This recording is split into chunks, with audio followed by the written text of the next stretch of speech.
పునరుద్ధానం యొక్క పండుగను జరుపుకోవడానికి దేవుడు అద్భుతమైన కృపను చూపారు. సంఘములో ఉన్నటువంటి ప్రతి కుటుంబమును దేవుడు చాలా ఘనముగా వాడుకున్నారు. అందును బట్టి దేవునికి మహిమ కలుగునుగాక. అంత మాత్రమే కాదు దేవుని బిడ్డలారా, మరి గత పునరుద్ధాన దినమందు 2 ఆత్మలు రక్షించబడి దేవుని రాజ్యములో చేర్చబడినందుకే సమస్త ఘనత మహిమ ఆయనకే కలుగునుగాక. రోజు వాక్య ధ్యాన భాగముగా మత్తయి శుభవార్త 12వ అధ్యాయము 43, 44, 45 వచనాలను మనమందరము కలిసి చదువుదాం. దయచేసి తీయండి. 43, 44, 45 మత్తయి శుభవార్త 12వ అధ్యాయం. అపవిత్రాత్మ ఒక మనుష్యుని వదిలిపోయిన తరువాత అది విశ్రాంతి వెదకుచు నీరు లేని చోట్ల తిరుగుచుండును. విశ్రాంతి దొరకనందున నేను వదిలవచ్చిన నా ఇంటికి తిరిగి వెళ్ళుదననుకుని వచ్చి ఆ ఇంట ఎవరునూ లేక అది ఊడ్చి అమర్చియుండుట చూచి వెళ్ళి తనకంటే చెడ్డమైన మరి 7 దెయ్యములను వెంటబెట్టుకుని వచ్చును.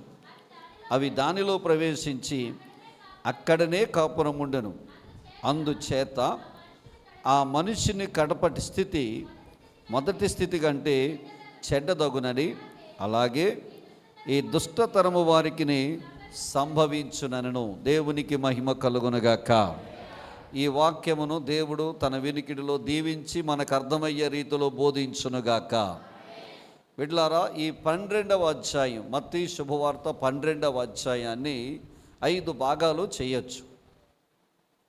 ఈ 5 భాగాల్లో మొట్టమొదటి భాగం ఏమిటంటే మొదటి వచనము నుండి 21వ వచనం వరకు గనక మనం చూస్తే యేసుక్రీస్తు వారు విశ్రాంతి దినాన్ని పాటించకపోవడాన్ని అక్కడ మనము చూస్తూ ఉంటాం. యేసు ప్రభు వెనకాల ఉన్న శిష్యులు వారు చేలు వెంబడి వెళ్ళుచూ ఉండగా వారు వెన్నులను తుంచి విశ్రాంతి దినాన్ని వాళ్ళు ఏం చేస్తారంటే మీరుతారు, అంటే పాటించరు. దానికోసమై శాస్త్రులు పరిసయ్యులు యేసు ప్రభు మీద మీరు మీ శిష్యులు ఎందుకు విశ్రాంతి దినాన్ని పాటించడం లేదని అక్కడ వాదము పెట్టుకున్నట్లుగా మనము చూస్తూ ఉంటాం. అదైన తర్వాత యేసుక్రీస్తు వారు విశ్రాంతి దినముననే సమాజ మందిరములో చేయగల వాడిని కూడా బాగు చేసినట్లుగా మనం చూస్తున్నాం. యేసు ప్రభు వారికి పరిసయ్యులకు అక్కడ ఏం జరుగుద్దంటే, బిడ్డలారా, విశ్రాంతి దినము నువ్వు ఎందుకు పాటించడం లేదన్న వాదము జరుగుద్ది. అది మొదటి వచనం నుంచి 21వ వచనం వరకు మనము చూస్తాం. 22వ వచనం నుంచి 37వ వచనం వరకు మనము చూస్తే దేవుని బిడ్డలారా, యేసు ప్రభు వారు దురాత్మలను ఆయన వెళ్ళగొడుతూ ఉన్నాడు. ఆయన దగ్గరకు వచ్చినటువంటి దెయ్యాలను దురాత్మలను వెళ్ళగొడుతూ ఉన్నారు. ఈ దెయ్యాలు దురాత్మలు దేనివల్ల వెళుతున్నాయని పరిసయ్యులు అంటారంటే, దెయ్యములకు అధిపతి అయినటువంటి బయల్జబూలు వల్ల ఈ యేసు ప్రభు వారు ఆయన దెయ్యాలను వెళ్ళగొడుతున్నాడే కానీ దేవుని శక్తితో కాదని చెప్తారు. అక్కడ యేసు ప్రభు వారు అంటున్న మాట ఏమిటంటే, మరి సాతాను యొక్క రాజ్యానికి సాతానుగడే వ్యతిరేకంగా నిలబడితే కనుక రాజ్యము కూలిపోద్ది కదా. మరి దెయ్యాల యొక్క సామ్రాజ్యానికి దెయ్యాల ద్వారానే దెయ్యాలు వెళ్ళగొడతా సామ్రాజ్యం నిలబడదు కదా. ఏ ఇల్లు కూడా ఇంటిలోని వాడు దానికి వ్యతిరేకంగా నిలబడతా ఇల్లు నిలబడదు కదని చెబుతూ అక్కడ 2 రాజ్యాల గురించి చెబుతాడు. మొట్టమొదటి రాజ్యం ఏంటంటే సాతాను రాజ్యం అంటాడు. ఇదిగో నేను దేవుని శక్తి వలన నేను దెయ్యాలు వెళ్ళగొడుతున్నాను అంటే గనక మీ మధ్యలో దేవుని రాజ్యం ఉన్నదని 2వ రాజ్యం గురించి మాట్లాడతాడు. అది మరి 22వ వచనం నుంచి 37వ వచనం వరకు మనం చూస్తాం. 38 నుంచి దేవుని బిడ్డలారా, మరి 42 వరకు కనుక మనము చూస్తే అక్కడ యేసు ప్రభు వారు దేని గురించి మాట్లాడతారంటే, శాస్త్రులు పరిసయ్యులు యేసు ప్రభు వారిని మాకు ఒక సూచన చూపించు, నువ్వు ఆయనే అని అంటున్నావు కదా, నువ్వు మెస్సియానే అని అంటున్నావు కదా, నువ్వు దేవుని కుమారుడు అంటున్నావు కదా, నువ్వు నిజముగా దేవుని కుమారుడు అయితే మాకు ఒక సూచన చూపించమని యేసు ప్రభువును శాస్త్రులు పరిసయ్యులు అడిగారు. అప్పుడు యేసు ప్రభు వారు యోనా కలిగినటువంటి సూచనే తప్ప మీకు ఎలాంటి సూచన నేను ఇవ్వనని యేసు ప్రభు వారు చెప్పారు. తరువాత 43 నుంచి 45 వచనాల వరకు వాళ్ళను గూర్చి అయిన ఉపమానము చెప్పాడు. వారిని గురించినటువంటి ఉపమానం ఒకటి చెప్పాడు.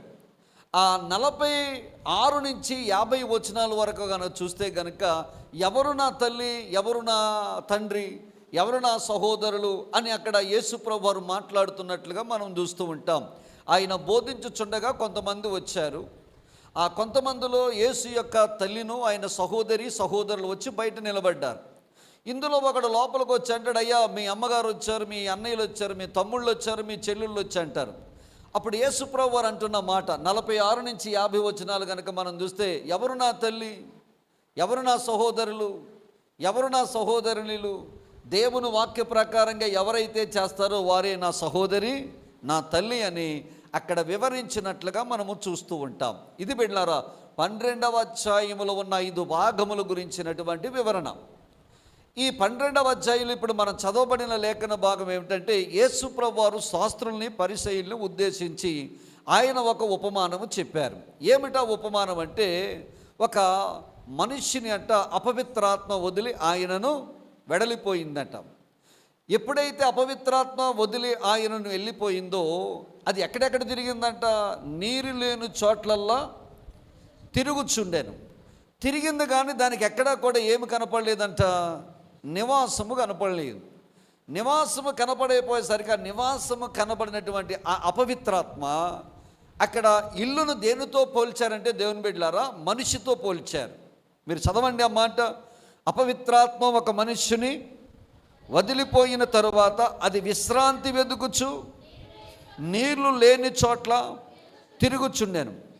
విశ్రాంతి దొరకనందున నేను వదిలి వచ్చిన నా ఇల్లు అంటుంది, నా ఇంటికి అంటుంది.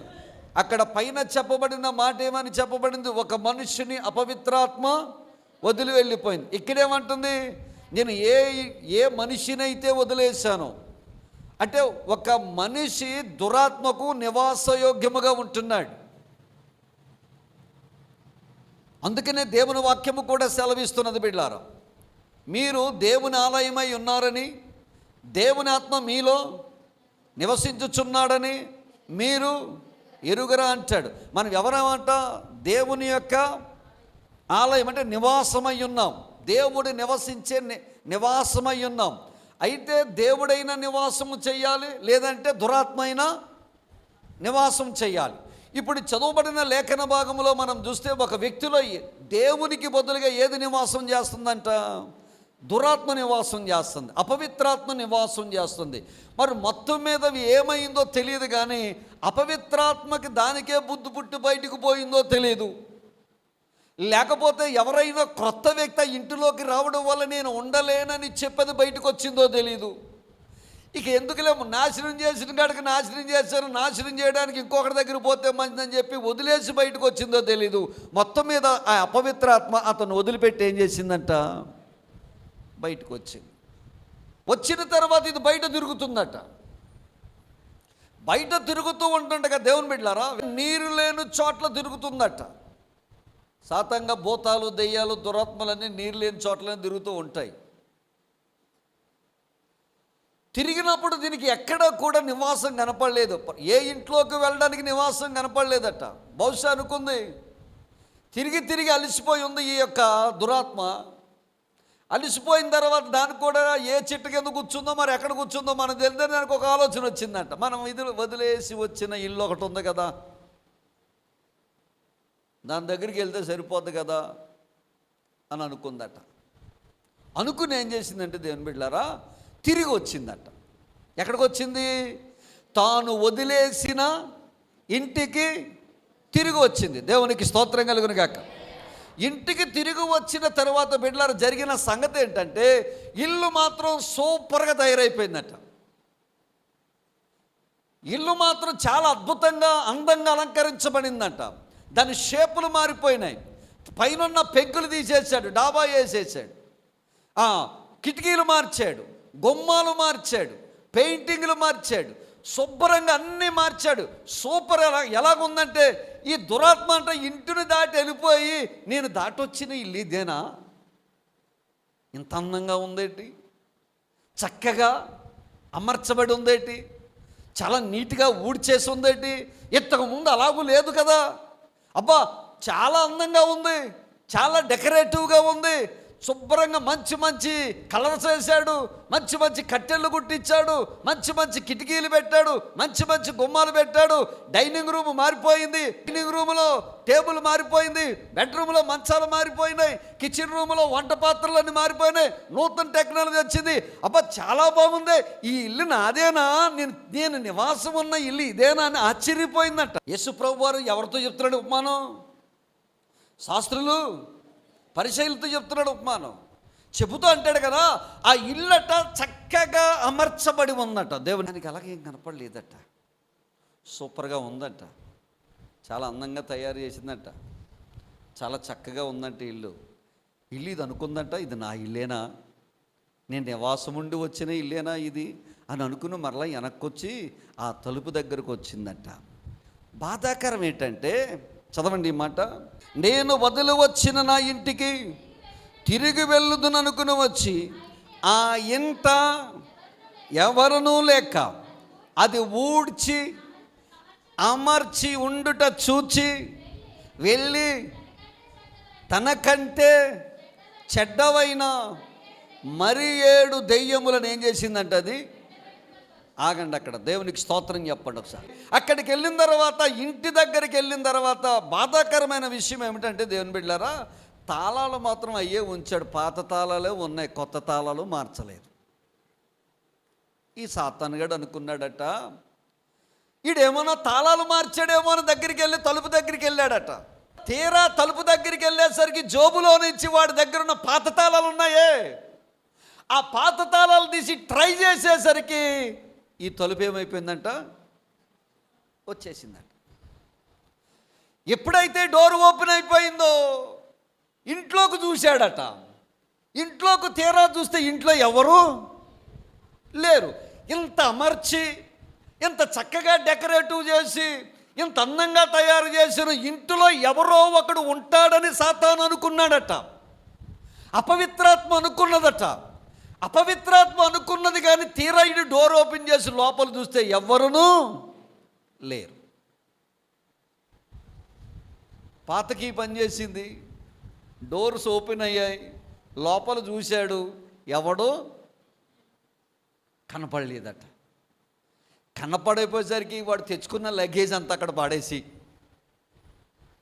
ఏమండి, వాడు తెచ్చుకున్న లగేజ్ అంతా డోర్ దగ్గర పెట్టేసి వీడు వీధిలోకి వెళ్ళాడట. వీధిలోకి వెళ్ళి ఎంతమందిని వేసుకొచ్చాడట చెప్పండి? 7 మందిని వేసుకొచ్చాడట. 7 మందిని వేసుకొస్తే ఇప్పుడు యేసుప్రభు వారు శాస్త్రులకు పరిచయాలకు చెప్తున్నాడు, ఒరే అబ్బాయి, మీరు దేవుణ్ణి నమ్ముకున్నారు, ధర్మశాస్త్రాన్ని నమ్ముకున్నారని చెప్పారు, మంచిగా ఊడ్చుకున్నారు, మంచిగా అమర్చుకున్నారు, మంచిగా మీరు డెకరేట్ చేసుకుంటున్నారు, పైకి చూస్తేనేమో చక్కగా పాలిష్ చేసిన సమాధిలా కనపడుతున్నారు, పైకి చూస్తేనేమో చక్కగా తోమినటువంటి పాత్రలాగా కనపడుతున్నారు, పైకి చూస్తేనేమో మీరు మంచిగా డెకరేట్ చేయబడినటువంటి సుందరమైన ఇంటిలాగా మీరు కనపడుతున్నారు, కానీ లోపల ఉండాల్సిన వాడు మాత్రం లోపల లేడురా. లోపల ఉండాల్సిన బలవంతుడు కనుక లోపల కనుక లేకపోతే, బయట నుంచి వచ్చేటువంటి ఈ అపవిత్రాత్మ మరలా తిరిగి వస్తే ఆ బలవంతుడు ఎదిరించడానికి ఎవడూ నీ ఇంటిలోని లేడురా. బలవంతుడనేవాడు ఒకడు నీ ఇంటిలో ఉంటే గనక ఆ వచ్చిన దురాత్మను అతను ఏం చేస్తాడంటే ఖచ్చితంగా ఎదిరిస్తాడు.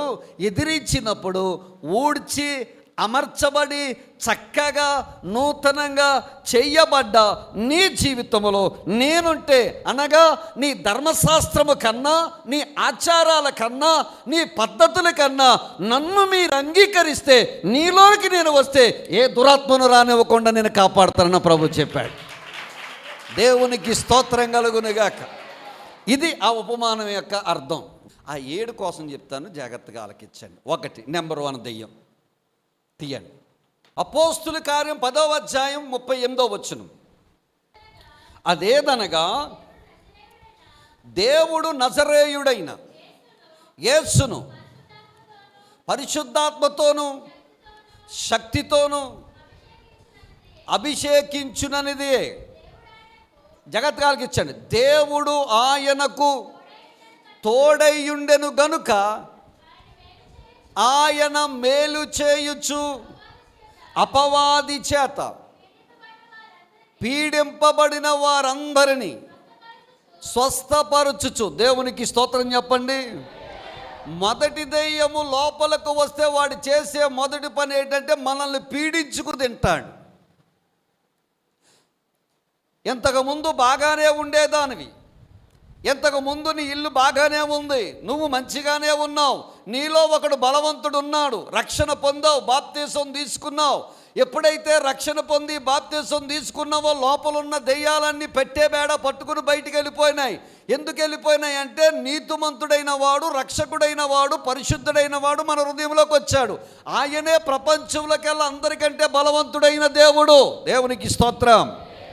ఇప్పుడు లోపల ఉన్నటువంటి ఈ దేవుడు, లోపల ఉన్నటువంటి ఈ ప్రభువు రాగానే ముందున్న దురాత్మ వదిలేసి వెళ్ళిపోయింది. మరి ఏం జరిగిందో ఏమైందో తెలియదు, కానీ నీవు కొంతకాలానికి బాగానే ఉన్నావు, ఊడ్చుకున్నావు, అమర్చుకున్నావు, చక్కగా డెకరేట్ చేసుకున్నావు, అన్నీ బాగానే ఉన్నాయి. కానీ లోపల ఉన్న ఆయన లోపల ఉండకుండా బయటికి వెళ్ళిపోయాడు. బయట సోకులే మనం చూసాం, బయట ఇల్లు డెకరేషనే మనం చూసాం, బయట కిటికీలు మార్చావు, గుమ్మాలు మార్చావు, కట్టెలు మార్చావు, అన్నీ మార్చావు, బయట ఉన్న అంగమంతా మార్చావు, చక్కగా అందంగా తయారయ్యింది ఇల్లు. కానీ లోపల ఉండాల్సిన యజమానుడు మాత్రం లోపల లేడు, ఆయన బయటికి వెళ్ళిపోయాడు. ఎప్పుడైతే బయటికి వెళ్ళిపోయాడో రక్షణ పొందక ముందున్నాడే దురాత్మ, రక్షణ పొందక ముందు వచ్చాడే అపవిత్రాత్మ, వాడు మరలా నీ దగ్గరకు వచ్చాడు. వాడు మరలా నీ దగ్గరకు వచ్చిన తర్వాత నువ్వు ఊడ్చి ఉండడం, అమర్చి ఉండడం, చక్కగా తయారవడం చూశాడు. ఎందుకైనా మంచిదని పాత అలవాటు ఒకటి నీకు ఎర్రేసాడు, ఓపెన్ చేశాడు. పాత అలవాటుకి నువ్వు లోబడిపోయావు. ఎందుకు లోబడిపోయావు? బలమైన వాడు లోపల ఉంటే ఏ అలవాట్లకి నువ్వు లొంగిపోవు. తప్పుకి లొంగవు, పాపానికి లొంగవు, జారత్వానికి లొంగవు, మోసానికి లొంగవు, దేనికి లొంగవు, నికాస్సుగా ఉంటావు. లోపల ఉండాల్సిన వాడు లోపల లేడు కాబట్టి నువ్వేమైపోయావంటే పాతకాలపు ఒక ఎర నీకు వేసాడు, ఓపెన్ చేశాడు. వాడి ఎరలో పడ్డావు, వాడికి డోర్ ఓపెన్ చేశావు. ఎప్పుడైతే పాపము ద్వారా వాడు లోపలికి మరలా ప్రవేశించాడో వాడు ఒక్కడే వస్తాడా? ఇప్పుడు 7 పట్టుకొచ్చాడు. అందులో మొట్టమొదటిది ఏంటంటే పీడించబడడం. చెప్పండి, ఏం చేయబడడం అండి? పీడించబడడం అంటే మీకు చెప్తాను, జాగ్రత్తగా ఆలకించండి. ఎవరైనా చెరుకు రసం తాగారా? చెరుకు రసాన్ని ఎలాగూ తీస్తాడండి? చెరుకు గెడలు మిషన్లో పెడతాడండి. పెట్టిన తర్వాత దాంట్లోంచి ఏమొస్తుందండి? రసం వచ్చింది కాదని ఆ చెరుకు గెడను వదిలిపెట్టండి, మళ్ళా మడత పెట్టి మళ్ళా లోపలికి, అంటే ఆఖరపు లోపలున్న రసం అంతా వచ్చేంత వరకు దాన్ని ఏం చేస్తాడు వాడు?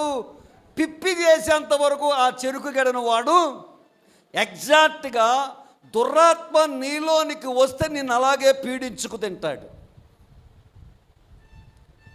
దీనికి ఉదాహరణ చెప్పమంటారా? అక్కడే కూర్చుంటావు, మరి ఏం అవుద్దో తెలియదు, ఎలా జరుగుద్దో తెలియదు. మన వాళ్ళు అంటారు చూసావా, మాయలోకం ఉంది, మాయలోకంలో చూస్తుంది అంటారు, ఇలాగే చూస్తావు.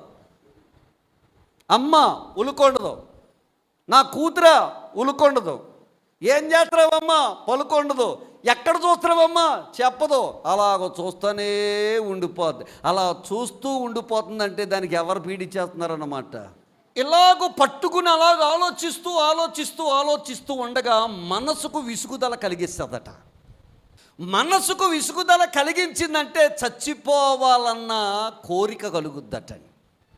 మనసు ఎప్పుడైతే ఇసుకుపోయిందో, చిచ్చి ఇకెందుకు బతకాల, ఎవరి కోసం బతకాల, నేను ఏం చేయాలని బతకాల, నా బ్రతుకెందుకు అనే ఒక విసుగుదల నీలోకి వచ్చిందంటే బిడ్డలారా నీకు అనిపిస్తుందట చచ్చిపోతే బాగుండు అన్నటువంటి స్థితిలోకి నిన్ను వాడు తీసుకెళ్ళిపోతాడు. అదే పీడించడం అంటే. బైబిల్ గ్రంథంలో 3 బాగా పీడించేసాడండి. మీకు తెలుసా? దేవుడు అన్నాడు, మోసే నా ఇల్లంతట్లో, అసలు మోసే లాంటి నాయకుడు ప్రపంచంలోనే పుట్టలేదు. ఒక రోజున మోసేకు బాధ కలిగింది, సాతానుగడి అటాక్ జరిగింది. ఇక మోసే అన్నాడు, ఇంకెందుకు వచ్చిన పెద్ద బతుకు బాబు. చదవండి, అన్నమాట చదవండి, ఒకసారి తీయండి. సంఖ్యాకాండము తీయాలి. సంఖ్యాకాండము 11వ అధ్యాయము 14, 15, 16 వచ్చిన ఈ సమస్త ప్రజలను ఒట్టిగా మోయన వలన కాదు, అది నాకు భరింపలేని భారము. నీవు నాకు ఇట్లు చేయదలచిన ఎడల నన్ను, ఎక్కడి దాకా వచ్చాడు చూడండి మోసే. కొన్ని లక్షల మందిని నడిపించిన మోసే, ఎర్ర సముద్రాన్ని పాయలు చేసిన మోసే, బండలో నుంచి నీళ్లు తీసుకొచ్చిన మోసే, ఆకాశం నుండి మన్నాను కురిపించిన మోసే. ఈయన అంటారు, మోసే అంటారు, వీళ్ళు మోయడం నా వల్ల కాదయ్యా, నేను చేయలేకపోతున్నానయ్యా, ఇలాగ చెయ్యాలంటే నువ్వు నన్ను ఏం చేయమంటున్నాడు? చంపే. ఇసుకుపోయాడట. విసుగుదల వచ్చిందంటే సాతానుగాడు అంటాడు చచ్చిపోమంటాడు. ఇది ఎవరి ట్రాప్ అన్నమాట. ఏంటంటే ప్రియులారు, మీరు తెలుసుకోండి, విసుగుదల వచ్చినప్పుడే నిబ్బరంగా నిలబడాలా.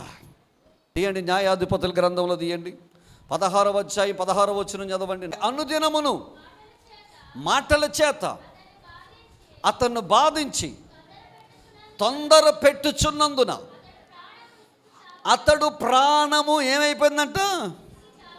ఇసుక్కి చావా. ప్రాణం ఇసుకుపోతే చచ్చిపోవాలనిపిస్తుందండి. ఇది ఎవరి ట్రాప్ అంటే సాతాన్ గారి ట్రాప్. ఇంకొక ఆయన మొదటి రాజుల గ్రంథం తీయండి 19వ అధ్యాయం 4వ వచనం తీయండి. తాను ఒక దిన ప్రయాణము అరణ్యములోనికి పోయి ఒక బదరీ వృక్షము కింద కూర్చుండి మరణాపేక్ష గలవాడై, యెహోవా నా పితరుల కంటే నేను ఎక్కువ వాడను కానయ్యా, ఎంత మట్టుకు చాలు, నా ప్రాణం ఏం చేయమంటున్నాడు? కర్మేలు పర్వతం మీద 450 మంది బయలు ప్రవక్తలను 400 మంది అష్టారోతు ప్రవక్తలను నరికేసినాడు. ఇప్పుడు అంటున్నమాట నన్ను చంపేమంటున్నాడు. పసికట్టు బిడ్డ విసిగిపోయాననిపించినప్పుడు, నాకేంది జరుగుతో లేదని నీకు అనిపించినప్పుడు, నువ్వు ఖచ్చితంగా గుర్తుపెట్టుకోవాల్సిందంటే నువ్వు ఖచ్చితంగా ఎవరి ట్రాప్లో ఉన్నావు అన్నమాట. సాతాను ట్రాప్లో ఉన్నావు. సాతాను ట్రాప్లో నువ్వు ఉన్నావు అంటే సాతానును జయించగలిగిన, మరణమును జయించగలిగిన లోకములో కంటే గొప్పవాడు మనలో ఉన్నాడన్న సంగతిని గుర్తెచ్చుకోవాలా. హల్లెలూయా. సో మొదటి దయ్యాన్ని దేన్ని తీసుకొస్తుందంటే పీడించేవాడిని తీసుకొస్తుంది. రెండవది తీయండి ఆదికాండము 3వ అధ్యాయము 4, 5 వచనాలు. అందుకు సర్పము, మీరు చావనే చావరు, ఏలయనగా మీరు వాటిని తినుదినమున మీ కన్నులు తెరవబడిననియు మీరు మంచి చెడ్డలను ఎరిగిన వారై. దేవతలని తెలుగు బైబిల్లో ఉంది, దేవుడని ఇంగ్లీష్ బైబిల్లో ఉంది. మీరు ఎలాగైపోతారంటే దేవుళ్ళగా అయిపోతారని చెప్పింది. రెండవ దయ్యం ఏం చేస్తుందంటే మనలోనికి వచ్చి దేవుని వాక్యమునకు వ్యతిరేకంగా బ్రతికేటట్టు చేస్తుంది. ఆదాము అవ్వలకు దేవుడు తండ్రి లాంటి వాడు, సృష్టికర్త. ఆయనే ఈ ఆదాము అవ్వల కోసం ఏదేని వనాన్ని సర్వ సృష్టిని సృజించాడు. సృజించిన తర్వాత అన్నాడు, నాయన మీరు ఇక్కడ ఉండండి, నాయన మీరు జాగ్రత్తగా స్వేచ్ఛపరచండి, నిండించండి, అభివృద్ధి చెందండి, మీరు మీ ద్వారా ఈ ప్రపంచమంతా ఆశీర్వదించబడాలని చెప్పి దేవుడు పరలోకాన్ని తీసుకొచ్చి భూలోకంలో ఒక బ్రాంచ్ ఆఫీస్ లాగా ఏదైనా మనంలో పెట్టాడు దేవుడు ఆదాము అవ్వని. నిజంగా చెప్పాలంటే ఆ స్థితిలో వాళ్ళు ఏమవ్వాలంటే సంతోషపడాల. సాతాను అంటుంది, మీరు తినుదినమున మంచి చెడ్లు మీరు ఎరుగుతారు. మూడవదిగా అంటాడు, మీరు దేవదూతల వలె అయిపోతారు. కాదు, దేవదూతలని కాదు, దేవుని వలె అయిపోతారు అని అనగానే ఎప్పుడైతే వీడు దేవుని వాక్యానికి వ్యతిరేకంగా మాట్లాడుతున్నారో, వీళ్ళిద్దరూ కలిసి మాట్లాడవలసిన పని ఏమిటంటే, నీకు ఏమైనా పిచ్చి పట్టిందా? అసలు మేము ఉనికిలోకి వచ్చామంటే చేసిందే ఆ బాబు, మాకు ప్రాణం ఇచ్చిందే ఆ బాబు, తను ఊపిరిచ్చింది ఆ బాబు, మాకు చెమట పట్టకుండా కష్టపడకుండా మేము ఏది పలికితే అది జరిగేటట్టు చేసేది మాకు అధికారం ఇచ్చింది ఆ బాబు. ఇన్ని మాకు ఇచ్చిన బాబు మీద మరలా నువ్వు ఆయన చెయ్యొద్దన్న పని ఎలా చేయమంటున్నావు? నువ్వు పండు తినమని ఎలా చెప్తున్నావు నువ్వు, ఇది మంచి మాట కాదు అని వీళ్ళిద్దరూ ఏకమై ఏం చేయాలంటే ఈ సర్పంతో మాట్లాడాలి. చెప్పుడు మాటలు త్వరగా గుండె లోతులోకి దిగిపోతాయట. మీ కన్నులు తెరవబడతాయి. మీరు దేవదూతల వలె, అసలు నిజం చెప్పాలంటే ఇప్పుడు వీళ్ళు ఎలాగున్నారు, దేవదూతల్లాగానే ఉన్నారు. వస్త్రాలు లేవండి. వారు దిగంబరులై ఉన్నప్పటికీ వారు సిగ్గు ఎరగకుండిరని బైబిల్ చెప్తుంది. పాపము చెయ్యకముందు వారు దిగంబరులుగా ఉన్నారట. దిగంబరులుగా ఉన్నప్పటికీ కూడా వారు సిగ్గు ఎరుగక ఉన్నారు. దేవునికి స్తోత్రం, హల్లెలూయా. మరి ఏం కప్పింది వాళ్ళని అంటే మహిమా ప్రభావాలు వస్త్రం వల్ల దేవుడు కప్పాడట. ఇంకేం కావాలి వీళ్ళకి? ఈ టైంకి వస్తే చక్కనైన పళ్ళు ఏం కాదు అది కోసుకుంటున్నాడు. పక్కన ఉన్న యూఫ్రటీస్ నదిలో 4 పాయలు వెళ్తున్న దాంట్లో నుంచి చక్కగా నీళ్లు తాగుతున్నాడు. నొప్పి లేదు, బాధ లేదు, చెమట లేదు, ఏమీ లేదు. 24 గంటలు పక్షులు రమ్మంటే వస్తున్నాయి, జంతువులు రమ్మంటే వస్తున్నాయి, పురుగులు రమ్మంటే వస్తున్నాయి. వాటితో మాట్లాడుతున్నాడు, వాటికి పేర్లు పెడుతూ ఉన్నాడు. చక్కగా అధికారం చలాయిస్తున్నాడు. ఆదాము ఏది చెబితే అది జరుగుతుంది, అధికారం ఉంది. ఇంక ఏం కావాలి ఇతనికి? ఏదో ఎక్కడో చిన్న దురాశ. దేవదూతల వల్ల అయిపోతా, దేవుని వల్ల అయిపోతా, కళ్ళు తెరవబడతా, మంచి చెడ్డలు తెలిసిపోతాయని. కానీ దేవుని మాటకు వ్యతిరేకంగా జీవించేటట్టు చేశాడు. ఏమైపోయాడు? ఎవడ కొంపలో అయితే మాటల ద్వారా నిప్పులేస్తున్నావో ఆ నిప్పులే గతి. రేపొద్దున నీకు అగ్ని ఆరదో, పురుగో. అందుకే నిప్పులేసే ప్రోగ్రాం ఆపేయి. చేతనైతే ప్రార్థన చేసి 10 మందిని మందిరాన్ని నడిపించు. జీవితాలు బాగు చేయి. అనేక మంది కొరకు ప్రార్థన చేయి. నీ కుటుంబం కొరకు ప్రార్థన చేయి. అలా చేసిన వారినంట దేవుడట పరలోకములు ఒక స్తంభంగా నిలబెడతాడట. హల్లెలూయా. కుటుంబంలో కానీ, సంఘములో కానీ, నీ జీవితంలో కానీ వాక్యము చెబుతున్న దానికి లోబడాలి తప్ప వాక్యానికి వ్యతిరేకంగా జీవించు. అలా జీవించేటట్టు చేసేవాడు ఎవడు? సాతానుగాడు. 3వది తీయండి, న్యాయాధిపతుల గ్రంథం 9వ అధ్యాయం 24వ వచనం. వైరము కలగజేసే దయ్యం అప్పుడు యెరుబ్బయలు 70 మంది కుమారులకు చేయబడిన ద్రోహఫలము వారిని చంపిన అబీమెలెకును వారి సహోదరునికి అతడు తన చేతులను బలపరిచిన షెకెము యజమానులకును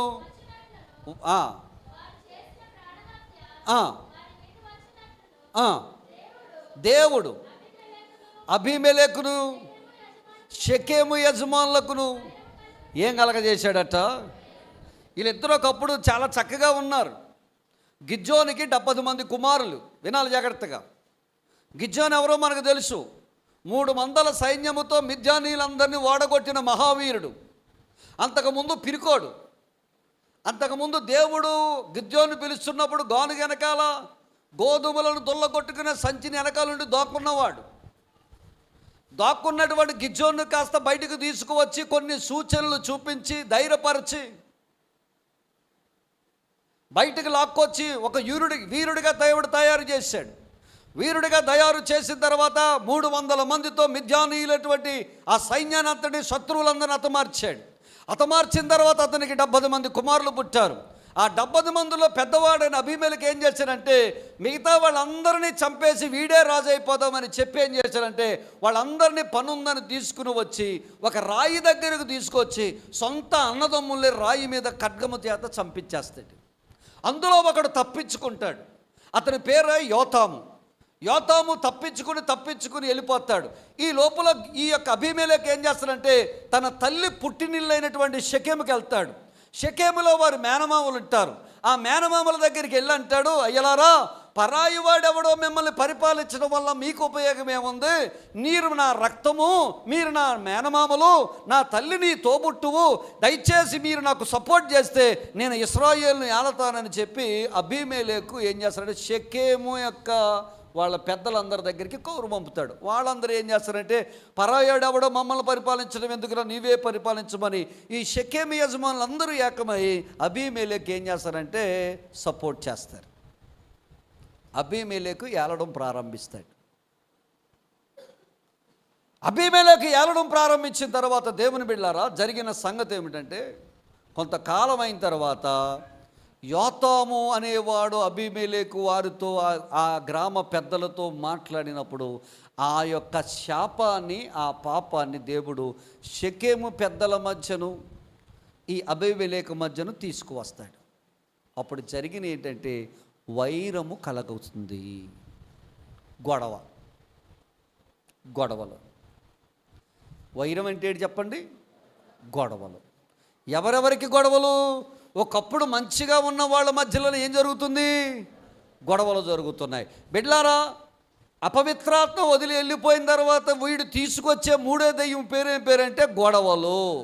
వినండి, ప్రస్తుతం ప్రపంచంలో భారతదేశంలో 80-90% యొక్క కుటుంబాలట గొడవలతోనే నిండిపోయాయట. సమాధానము లేదట. ప్రతి కుటుంబంలో దురాత్మ రాజ్యమేలుతుందట. యేసయ్య ఉండాల్సిన కుటుంబంలో లేడు కాబట్టి, యేసయ్య ఉండాల్సిన స్థితిలో నీ హృదయంలో ఆయన లేడు కాబట్టి, ఇల్లైతే ఊడ్చబడింది, ఇల్లైతే అందంగా తయారైబడింది, అలంకరించబడింది, కానీ లోపల యేసు అనే బలవంతుడు లేడు కాబట్టి, బయటనున్న దెయ్యాలు లోపలకు వచ్చేటప్పుడు ఎదిరించేవాడు నీ ఇంటిలో లేడు కాబట్టి, మొట్టమొదటిగా పీడించేవాడు లోపలికి వచ్చాడు. రెండవదిగా వాక్యానికి వ్యతిరేకముగా జీవించే దెయ్యాన్ని నీలోకి తీసుకొచ్చాడు. మూడవదిగా గొడవలు పెట్టే దెయ్యాన్ని నీలోకి తీసుకొచ్చాడు. ఊరకనే గొడవలు, భార్య భర్తల మధ్య గొడవలు. దేనికోసం గొడవ? కూర వండలేదని గొడవ. దేనికోసం గొడవ? చిన్న చిన్న విషయాలు. భార్య భర్తల మధ్య గొడవలు, అన్నదమ్ముల మధ్య గొడవలు, అక్క చెల్లెళ్ళ మధ్య గొడవలు, తల్లి బిడ్డల మధ్య గొడవలు. ఏ కుటుంబం చూసినా దేంతో బాధపడుతుంది చెప్పండి? సంఘంలో గొడవలు, చిటికి మాడిదాని గొడవ. కొంతమంది కావాలని గొడవలు పెట్టడానికే వస్తారు. మీరు ఎప్పుడైనా గొడవల్లోకి వెళ్ళారా? మధ్యలో ఒకడు ఉంటాడు, చాలా తెలివైనడు. ఇవిడంటే ఏమనుకున్నావురా, ఎప్పుడైనా ఇంట్లోంచి బయటకు వచ్చిందా, ఎంత నీతిగా బతికింది, ఎంత భద్రతంగా బతికింది, అలాంటిదాన్ని నువ్వు అంటావా అని అనేసి మళ్ళీ దగ్గరికి వచ్చి అంటాడు, నువ్వు ఎంత మంచోడురా, నువ్వు ఇలాంటి కదా, ఇలాంటి నువ్వు ఎలా బయటకు వచ్చావురా, నువ్వు ఎలా కూడా ఇలాంటి నువ్వు మాట్లాడతావంటే ఈడు ఏడెక్కిపోతాడు. ఇద్దరు ఏడెక్కిపోయి ఇద్దరు ఏం చేస్తారు? ఈడేం చేస్తుంటాడు? గొడవలు పెట్టే తత్వం మనకుందంటే మనలో ఎవడున్నాడు అన్నమాట. చెప్పండి. కావాలని గొడవలు పెట్టే దెయ్యం మనలోకి వచ్చిందంటే కనుక, అది మనలోకి వచ్చిందంటే మనల్ని ఏం చేస్తాడు? వేడెక్కిచ్చేద్ది, రేపేస్తూ ఉంటుంది, కోపం రేపుతూ ఉంటుంది. కోపాన్ని రేపేటువంటి దూత ఉంటుందటండి. 4వ దెయ్యం లూకాసు సువార్త 8వ అధ్యాయం 26-39. ఈ 4వ దెయ్యం ఎవరంటే మతిలేని వాడిగా చేసి ఊర్లంట తిప్పేవాడు. ఎవడిలోనికైతే వస్తుందో ఆ దెయ్యము వాళ్ళు ఏం చేస్తుందట, ఇది మతి లేని వాడిగా చేసి ఇంట్లో ఉండనివ్వకుండా ఊర్లమ్మట తిప్పుద్దట. ఎక్కడెక్కడ తిప్పుద్ది? సమాధుల్లోనూ, చీకటి ప్రదేశాల్లోనూ, అక్కడక్కడ కలిసి తిప్పుద్దట. వీడి కాన్సెప్ట్ ఏంటంటే, వీడికంటే అతను గాయపరుచుకునేటట్టుగా చేస్తుంది. మీరు చూడండి, అప్పుడప్పుడు ఇంట్లోని అప్పుడప్పుడు గొడవ జరిగినప్పుడు ఏమండి, ఈ అబ్బాయిలకు కానీ అమ్మాయిలకు కానీ భార్యలకు కానీ భర్తలకు కానీ మీకు ఒక సూచన చెప్తున్నాను, జాగ్రత్తగా. మీరు జరిగినప్పుడు భార్య అయితే గోడ దగ్గరికి వెళ్ళి దబా దబా తీసుకుంటుంది. తెలుసా దేనికి కొట్టేసుకుంటుంది? లేదా నా కర్మ, నా బ్రతుకు, నేను ఇలాగైపోయి ఈయన చేసుకున్నాను, నాకు ఇలాగే జరగాల, నా జీవితం ఎలాగ అయిపోవాలా అని ఏయో 4 ఇంగ్లీష్ మాటలు, తెలుగు మాటలు, సంస్కృతం కలిపి మాట్లాడుతుంటుంది. కొంతమంది ఏం చేస్తారో చెప్పమంటారో, చాకు తీసుకుని ఏం చేస్తుంటారు? ఏం చేస్తారు వీళ్ళు? లేదా బ్లేడ్ తీసుకుని ఏం చేస్తారు వీళ్ళు? కోసేసుకుని నేను చావా అంటే వీళ్ళు చచ్చిపోరు. ఏం చేస్తారు? మళ్ళా గాయం చేసుకుంటారు. వీళ్ళకి ఏం చేసుకుంటారు? గాయం చేసుకుంటారు. కొంతమంది ఏమో గోడకేసి కొట్టుకుంటారు, కొంతమంది ఏమో దీనికేసి కొట్టుకుంటారు, కొంతమంది ఏమో చేతులు కోసుకుంటారు. కొంతమంది తెలివైన వాళ్ళు గోడ కొట్టుకోరు, చేతుకు కోసుకోరు, దేనికి కొట్టుకోరు, ఇంట్లో ఉన్న సరుకులను కింద కొట్టేస్తుంటారు. మీకు అర్థమైందా? లేకుండా చేసేస్తుందండి. అంత అయిపోయిన తర్వాత పిన్ని ఏటే నువ్వు ఎలా చేసావంటే అప్పుడు అంటారు సైలెంట్గా, ఏమోనే అప్పుడు నాకు బుర్ర గట్టిగా చెప్పండి, ఏం పని చేయలేదు, నేను అలా చేస్తానని కూడా, కానీ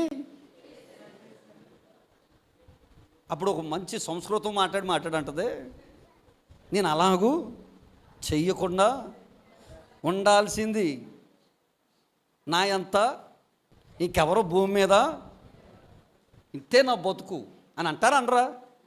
అలాగన్నామంటే నీలోకి ఎవడొచ్చాడన్నమాట.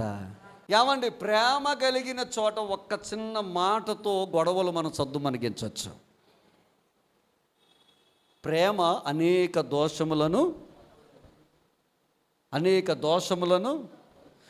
యేసయ్య ప్రేమ ఏ ఇంటిలో ఉంటుందో, ఏ వ్యక్తిలో ఉంటుందో ఆ వ్యక్తి గొడవలకు వెళ్ళడు.